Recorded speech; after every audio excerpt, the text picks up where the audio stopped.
Hey mga kasikar, good morning! Yo, meron akong bagong ikakabit sa bike ko. Meron akong bagong ikakabit. Ito yun na.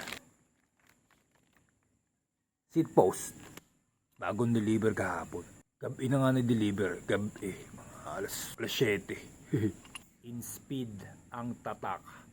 31.6 ang sukat. Tapos ang haba ay 4,000 mm. Yan yata. Mali. 400 mm pala ang haba. Diba naka-dropper seat post ako?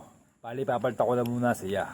Kasi bala kong maglagay ng FD or front derailleur.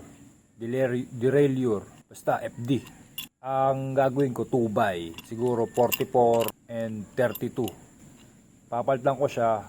Kasi di ba nakaset up ako ng kanto bar. Hindi nakakasya sa kanto bar yung lagayan pa ng isang Kumbaga, pag naglagay ako ng FD, tapos hindi ko tatanggalin yung dropper post na dropper post remote, wala nang paglalagyan. So tatanggalin ko ang isa para magkaroon ng slot pa yung FD.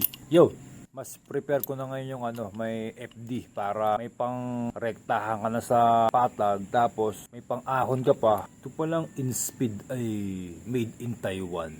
So yun, mamaya kakabit ko. Alright.